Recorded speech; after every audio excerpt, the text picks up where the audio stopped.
Welcome to Chimp on Cars. Today we've got a video on the show me and tell me questions.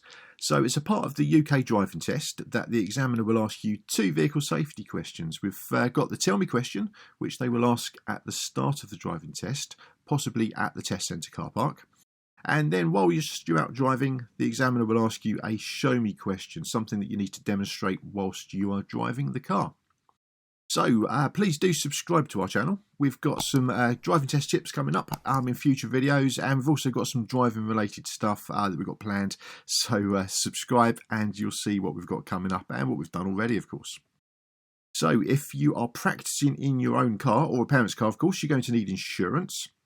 There is a link in the description below for a private practice insurance provider. They provide short-term and long-term insurance so that when you're out practicing in your mum or dad's car, their no claims discount is protected and they will not be at risk if you have an accident.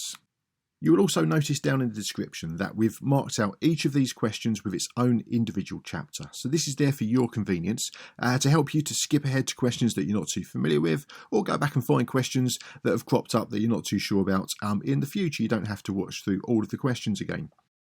So at any point, of course, you can press pause and share this video with a few of your friends who are also learning to drive. I would really appreciate that. It will help me to grow the channel and hopefully they will appreciate it too. It will help them to revise and hopefully pass their driving test first time. So let's look at the tell me questions first. You just need to describe what you would do to the examiner when you're answering this question. I'm going to show you in these short videos to help you to visualise and understand the answer that's involved. But when it comes to answering this on your test, you don't need to get your hands dirty. You just need to describe to the examiner what you would be doing. Tell me how you check the brakes are working before starting a journey. Brakes should not feel spongy or slack. Brakes should be tested as you set off and the vehicle should not pull to one side. Tell me where you find the information for the recommended tyre pressures for this car and how the tyre pressures should be checked. So we can often find the recommended tyre pressures for the car on the inside of the door frame, on a plaque as you can see there, and we also have a manufacturer's guide with most cars, often in the glove box.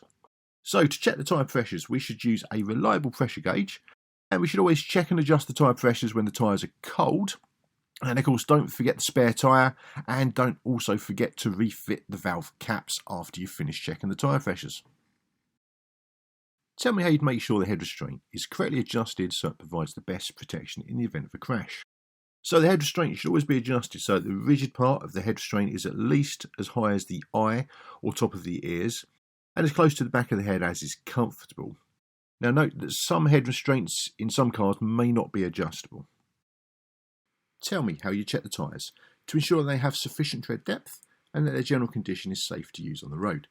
We're looking at the walls of the tyres here first of all to make sure there are no cuts or bulges, rips or tears in these.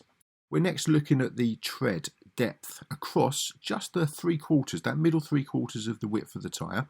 These little rubber blocks are 2 mm deep to give us a guide. We're looking for there to be at least 1.6 mm of tread depth around the entire outer circumference of the tyre.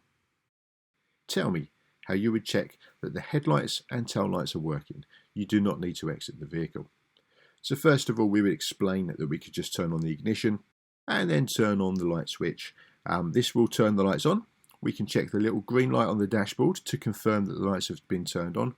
And then we could also jump out and we could check that the headlights at the front of the car have illuminated, and also the tail lights at the back of the car have illuminated. There's no need to physically do any of this, we're just explaining what we would do.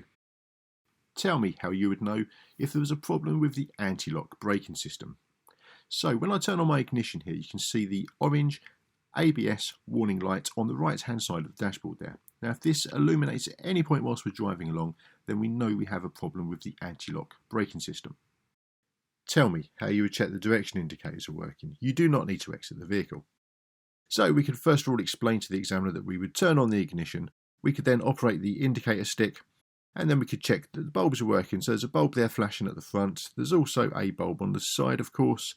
And then if we go to the back, there'll be a bulb at the back flashing. So if all three of those are working, we could then stick the indicator onto the other side and then check all three bulbs on that side as well. There is of course an easier option where we could press the hazard light button, and that makes all 6 bulbs flash at the same time. Now there's no need to do this, we're just explaining to the examiner what we would do. Tell me how you would check the brake lights are working. You do not need to exit the vehicle to do this. So we'd explain to the examiner that we could simply turn on the ignition and press the brake pedal. Once we've pressed the brake pedal, we then need to check that the brake lights are on. 2 ways of doing this. One is to get somebody to stand behind the car and observe the brake lights coming on. Another option would be for us to do this maybe after dark or with a reflective surface behind us, and simply press the brake pedal and see the brake lights reflecting off the surface behind us in our rear view mirror. Tell me how you would check the power assisted steering is working before starting a journey. So an easy way to do this is to apply some downward pressure with one hand on the steering wheel, fire the engine up with the other hand, and notice that the steering wheel goes light soon after the engine fires up. We could also check that the steering's gone light soon after we've started off on a journey maybe. If at any point during a journey the steering wheel goes heavy or is difficult to move, that's an indication that the power assisted steering has stopped working. Tell me how you switch on the rear fog light and explain when you would use it. Now we do actually do this for the examiner. We can simply show them that we would turn the ignition on, turn on the dipped headlights, and show them that we would then press the button to turn on the rear fog light. So the rear fog light is the bright red light at the bottom at the back there. So we simply need to explain to the examiner that we would only use the rear fog lights if visibility was severely reduced. For example, we couldn't see 100 metres, and this could be fog as well as rain, maybe even snow. Tell me how you would switch your headlight from dipped beam to main beam, and explain how you would know that the main beam was on. So in this particular car, we push the ignition switch first of all to turn the ignition on, and then we just turn the dipped headlights on. So to turn the main beam on in this car, we just move the indicator stick away from us, and it's that blue light that comes up on the dashboard. That's what tells us that the main beam is on. Open the bonnet and tell me how you would check that the engine has sufficient oil. So on our driving test then, the examiner would like us to make our way to the car, reach inside, pull on the bonnet release catch, and then make our way to the front of the car, open the bonnet up and secure it open. You need to know how the bonnet secures open on your particular car. So then the engine oil, we would simply explain to the examiner that we would remove the dipstick, wipe it clean, in this case with a tissue or maybe a piece of rag. Once it's wiped clean, we can then reinsert it back exactly where it came from. And then once fully reinserted, we can withdraw it again and check that the engine oil is somewhere between the minimum and the maximum markings. We do not need to actually do this on our driving test. We would simply point to the dipstick and explain that process to the examiner. Open the bonnet and tell me how you would check that the engine has sufficient engine coolant.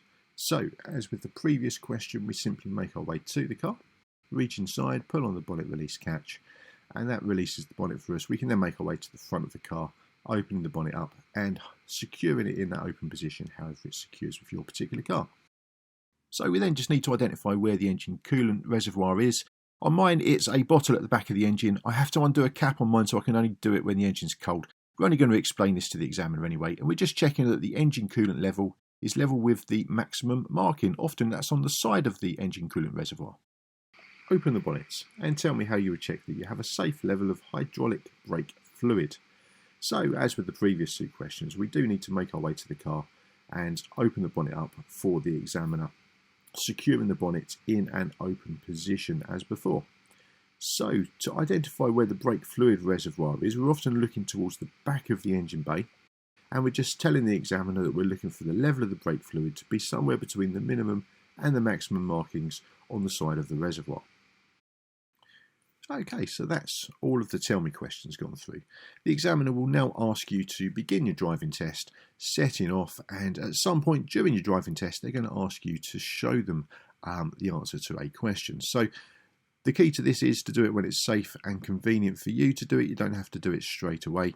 If you're unfamiliar with how to do it, then of course you can stop the car, re-familiarise yourself with how you would operate the switch, for example, and then set off again on your test. You need to complete this with the car moving and in a safe and controlled manner.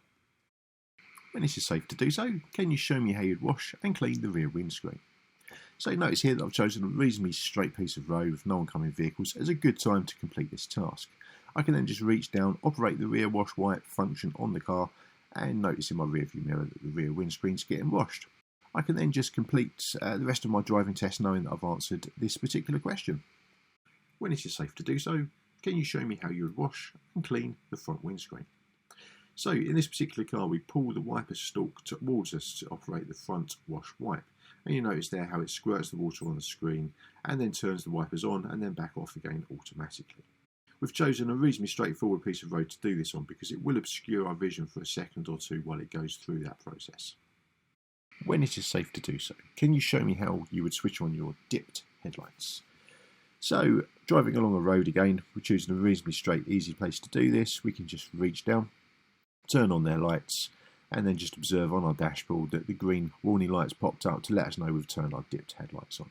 We can then just turn the lights back off again at a convenient time for us and continue on with our driving test. When it is safe to do so, can you show me how you'd set the rear demister? So, driving along the road, we're going to pick an opportunity to reach down, push the button to set the rear demister into its on position, and then continue on for a few seconds, and then when it's safe, we can then just simply reach down, push the button again to turn it back off again. When it is safe to do so, can you show me how you would operate the horn? So, going along a road like this, we wouldn't want to sound the horn if there was an oncoming vehicle or a pedestrian by the side of the road, so we're looking for a safe time to sound the horn, and as you can see in this particular car, we simply push the centre of the steering wheel to sound the horn. We can then just continue on with our driving test. When it is safe to do so, can you show me how you would demist the front windscreen? So this question, as with the others, it's really important to know where the controls are before the start of the test, so we don't have to look down for any prolonged periods of time at any of the controls. So here I'm just going to demonstrate that I'm going to set the fan so it's blowing at the front windscreen. That's the speed of the fan that can be changed, and the temperature of the fan can also be changed. We've got a heated front windscreen in this car too, so I'm just pressing that button there. I then just need to return everything to roughly where it was, and then just continue on with the driving test. When it is safe to do so, can you show me how you would open and close the side window? So reasonably straightforward this one, we just need to reach down, open the window, and then a few seconds later, when it's safe, reach back down again and reclose the window. So nothing too difficult with this one, we just need to make sure that we keep our eyes on the road and keep the car nice and safe whilst we're opening and closing the side window. Thank you for watching our video on the Show Me and Tell Me questions for the UK driving test. Best of luck with your test. Let us know in the comments when you pass, it'd be great to know. If you found this video useful, don't forget to give it a thumbs up and share it with some other people who've got driving tests coming up. Even put it on social media if you think it's useful. So don't forget to subscribe to our channel if you haven't done so already. We've got some other interesting fun stuff coming up, not just to do with the driving test, but some bits to do with driving too. So thank you very much for watching, and we'll see you in the next video.